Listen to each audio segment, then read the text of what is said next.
بەیادی گیانبەخت کردوانی بەرگری قارەمانانە لە یەکەمین دەسەڵاتی کرێکاری جیهان.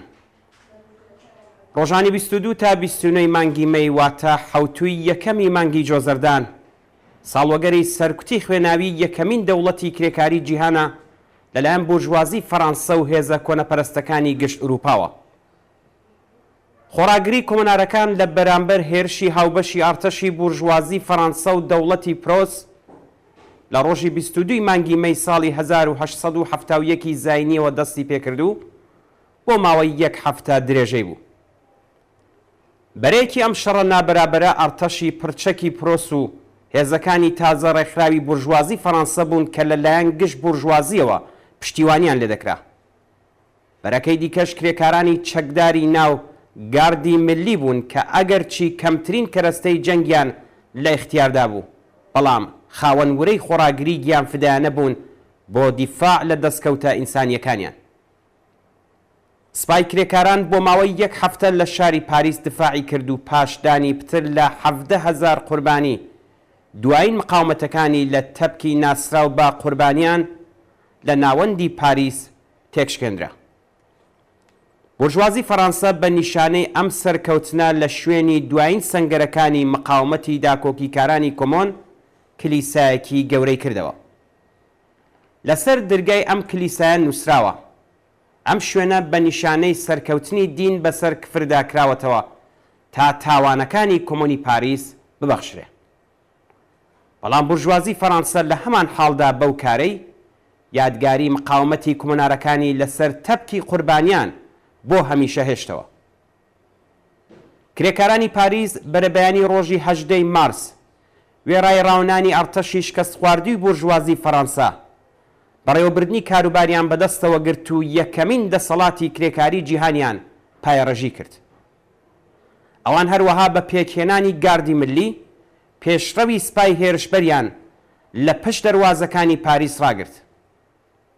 پاش پێکهاتنی کۆمۆنی پاریس، کۆمۆنی زۆرێک لە شارەکانی لیۆن، مارسەی، سەند ئێتین، تولوز، پێریپینیان و کروز و گۆرۆبنێل پێکهاتن. کۆمۆنی پاریس دەوڵەتێکی دموکراتیک بەڕێبەری کرێکارانی فەڕەنسە بوو کە لە 18 مارس تا 28 مانگی مەی ساڵی 1871 بۆ ماوەی 72 ڕۆژ بەسەر شاری پاریس و بەشێکی بەرین لە فەڕەنسەدا حکوومەتی کرد. کۆمۆنی پاریس بەڵام ڕووداوێکی لە ناکاو نەبوو. ئەم گۆڕانکاریە ڕیشەی لە قۆناغی شۆڕشگێڕانەی ساڵەکانی 1848 تا 1851 کە خەباتی بەرینی کرێکاران هەموو وڵاتەکانی ڕۆژاوای داگرت و هەروەها ڕیشەی لە خەباتی کرێکارانی فەڕەنسە لە نێوان ساڵەکانی 1857 تا 1869دا بوو. شکستی ئەرتەشی بورژوازی فەڕەنسە لە شەڕ لەگەڵ لەشکەری پرۆس کە تا دەروازەکانی پاریس پێشڕەوی کردبوو، هاوشێوەی چەخماخەیەک بوو کە ئاگری تووڕەیی کرێکاران و خەڵکی پاریسی هەڵگیرسان. جەماوەری کرێکار و خەڵکی ڕاپەڕەوی پاریس دەوڵەتی بورژوازی فەڕەنسەیان لە پاریس دەرکرد و خۆیان بابەتی دفاع لە شاریان لە بەرامبەر داگیرکەراندا واستۆگرت.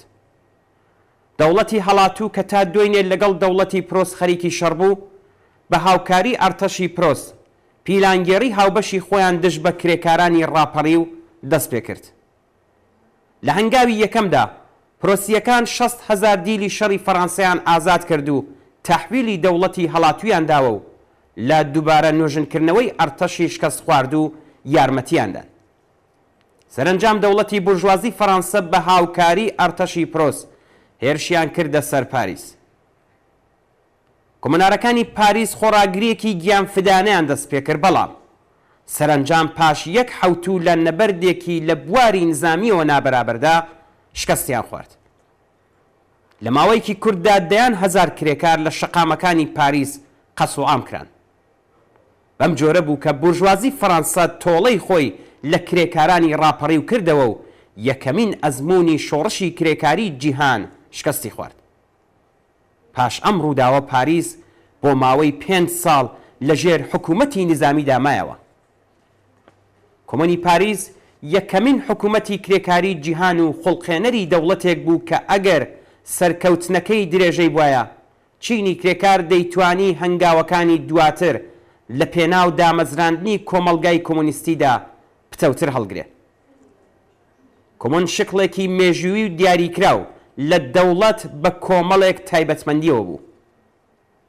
چاوخشانێکی کورد بەسەر هێندێک لە یاسا و هەوڵەکانی کۆمۆن نیشانەی پێکهاتنی گەلێک پەیوەندی نوێ بوو کە لە درێژەدا دەیتوانی ڕزگاری نهایی مرۆڤایەتی لە چنگ بربەریەتی نظامی سەرمایه‌داری لێ بکرێتەوە.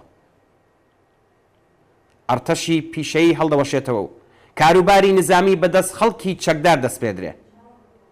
زەوی هی ئەو کەسەیە کە لە سەری کار دەکات. ئامرازەکان هی کرێکاران و کار مافی سروشتی هەمووانە. موچەی بێسنووری کاربەدەستانی دەوڵەت هەڵدەوەشێتەوە. زۆرترین موچە ناتوانێت لە حەقدەستی کرێکارێکی شارەزا زیاتر بێت. قازی و بەرپرسانی باڵای بەڕێوەبەرایەتی لە ڕێگەی هەڵبژاردنەوە دیاری دەکرێن و هەر کات کە زۆرینەی هەڵبژێران ئیرادە بکەن دەتوانن لە سەرکار لایان برن. سزای ئەعدام هەڵدەوەشێتەوە و دەستگای گیوتین لەبەر چاوی خەڵک دەسووتێندرێ. فێرکردنی بێبەرامبەر بنیاد دەندرێ. گشت یارمەتیەکی ماڵی بە کلیسا قەتع دەکرێت. ئاین وەک بابەتی کەسی خەڵک ڕادەگەیەندرێ. مەدرسەکان لە چنگ کلیسا دێنە دەرێ و دام و دەستگای قەزایی و پەروەردە و بارهێنان لە ئاین جیا دەکرێتەوە و قازیەکان هەڵدەبژێردرێن. کاری شەوانەی نانەواییەکان قەدەغە دەکرێت. موچەی کارمەندانی کۆمسیۆنەکانی کۆمۆن بەقەد موچەی کرێکارانی نانەواییەکانە. لەناو دەستگای ئیداری کۆمۆندا ئیدارەی پۆلیس لە جیات ئەوەی کە لەبەر دەست حکوومەتدا بێت دەبێتە ئۆرگانێک لە خزمەت خۆشبژێوی خەڵک و گشت ئەرکە سیاسیەکانی هەڵدەوەشێتەوە. کۆمۆن ئازادی بیرروڕا و چاپەمەنی، ئازادی کۆبوونەوە، پێکهێنانی ڕێکخراوی کۆمەڵایەتی و سیاسی ڕادەگەیەنێت. کۆمۆن ئەو دامەزراوانەی کە خاوەنەکانیان لە پاریز ڕایان کردووە بەدەست ئەنجومەنە کرێکاریەکان کە لە کارخانەکاندا پێکهاتوون دەستپێرێ. پێکهاتەی دەوڵەتی کۆمۆن لەگەڵ هەموو جۆر دەوڵەتەکانی پێشوو لە ئەساسەوە جیاواز بوو.